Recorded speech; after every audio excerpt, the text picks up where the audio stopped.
Before this video starts, I want to make it abundantly clear that I will not be using words like unalive or anything of the sort, like to sort of like work around talking about the sensitive, extremely sensitive and delicate issue that I extremely relate to. This topic is extremely important to me, and I believe that words like unalive really do diminish what people are going through in order to like create profits for the people who are talking about it, which I personally just don't believe they should be profiting off of this sensitive topic. I don't really have an issue with news sources, as that's their main focus, to talk about sensitive topics and get you informed, but the everyday person talking about this and trying to profit off it, I find it extremely disgusting. And even if you really care about this topic, I personally just don't feel you need to profit off of it. Like think to yourself for a minute. Not everything you do needs to have profit or needs to have some sort of gain, especially when talking about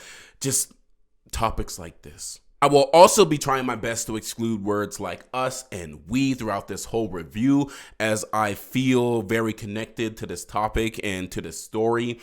And I feel the best way in order to help others and to just really have an understanding of things is to make it intimate and make it very personal and talk about things in an intimate way. Redemption doesn't equal validation. The path of redemption is basically going on a whole journey in order to correct your wrongdoings.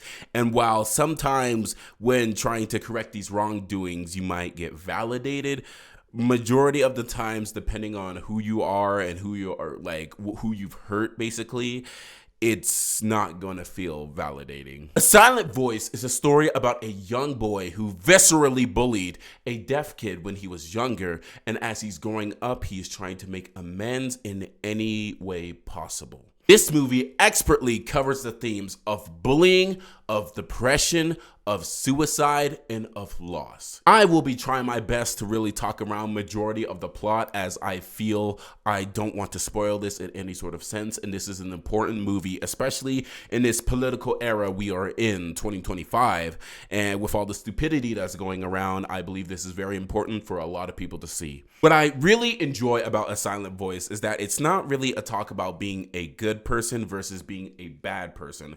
It's a talk about reality and humanity, which is very nuanced, very complex, and very hard to distinguish what is actually good. In no way am I justifying bullying in any sort of sense. No, not at all. But I really want to talk about the complexities and nuance that lead up to bullying for the most part, because bullying is kind of a result of your environment, who you are around, and who you've been peer pressured by, and basically complacency for the most part. The acts one can do can be unjustifiable by nature, and it's why A Silent Voice really dwells into the complexities and the root causes of what causes said acts and how we can change from them. Miscommunication is another example of something that can directly or indirectly harm somebody, showcased in this movie extremely well, because it's extremely nuanced. I know I'm going to use that word a lot, but it is extremely nuanced on how you come about these acts. Not being able to properly express and explain your feelings and emotion can be very much volatile to humans, as we are humans, of course, and we interpret things, and sometimes we interpret things wrongly. Apologizing when you've hurt someone, especially as a kid, is one of the hardest things to ever do, because there's always this double meaning with the other person where they interpret it as, why is this person apologizing? Are they trying to make themselves feel better? Or sort of like, are they sincere? And if they are, do I even care? That is why I personally feel the main thesis of A Silent Voice is restoration, especially when it comes to suicide. Like, there is a redemption aspect to that, but things can't be the same. And as long as you're trying your best to redeem something, it's okay for things to change. I know how hard it is, but it is okay for things to change in a good light. It is an extremely hard topic to talk about, which I believe this movie handled extremely well and extremely delicately, because there's always this feeling when you go too far. There's always this feeling that no matter what you're trying to do, any good you're trying to do, it's like you're trying to solely benefit yourself. It's like a sort of manipulation in order to make yourself seem good. And that's just not the case. Healing is scary, as it doesn't necessarily matter if you view yourself as a good person or a bad person. It really just comes down to how comfortable you feel in the shoes you are in. Depression is a good example, as in a lot of people obviously don't want to be depressed. It's just that, like, once you're constantly in this depression, it becomes complacency, and anything outside of that depression feels like it's hurting, even though it's not. And complacency doesn't really mean you are happy with the actions you have taken in the past or right now that have gotten you to this place. It's more so what is the easiest option for you to live. I personally feel some people may see wanting to die as running away from your issues and trying to divert pain. And in some ways that does resonate.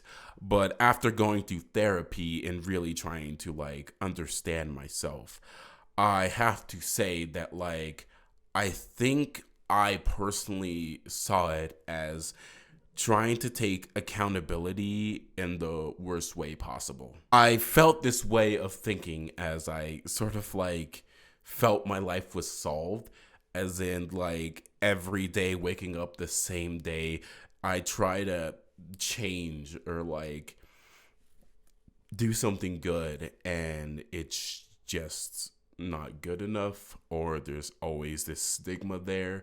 And so I sort of created this false answer in my brain, which is extremely dangerous.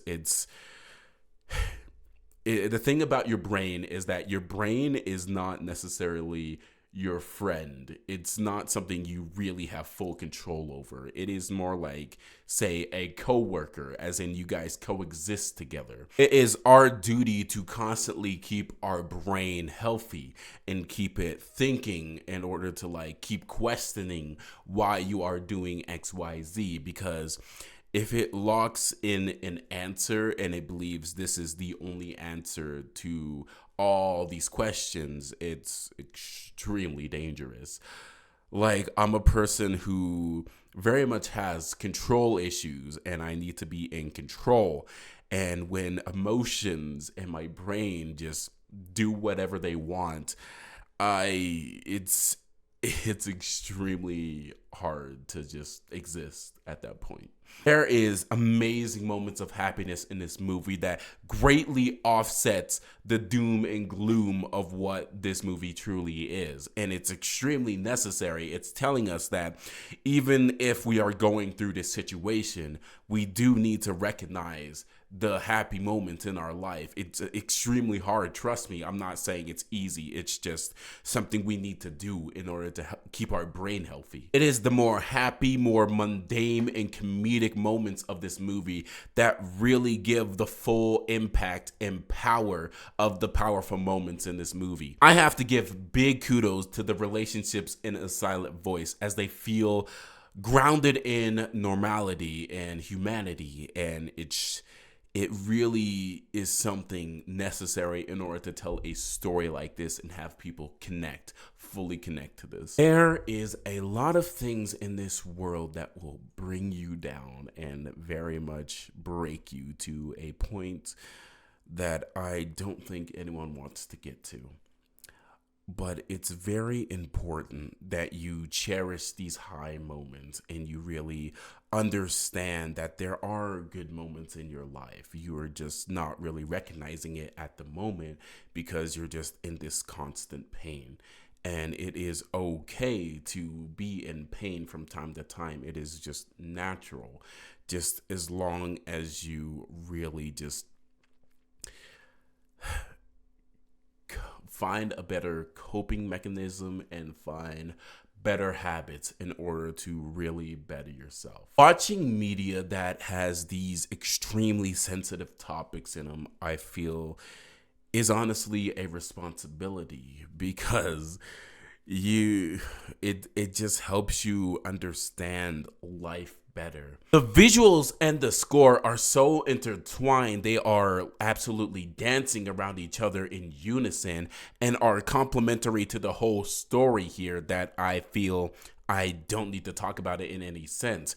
The only thing you truly need to know is that it's an amazing enhancement to the whole story. I sort of apologize that I'm using a sort of different formula than what you are used to. My reviews usually like go a little bit on the deeper side in order to like, it's still like very vague, but it still goes like deep in depth about like the score, the visuals, showing examples.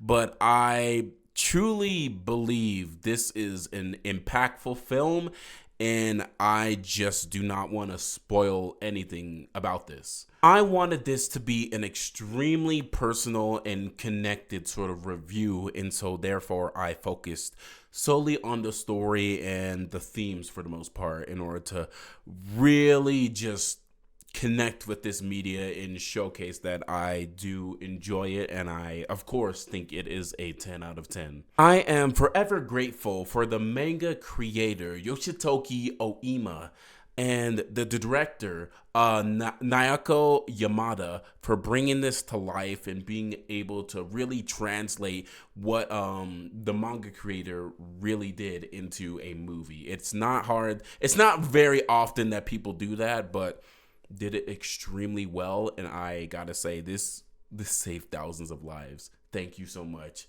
But that's all I have to say. Thank you for watching.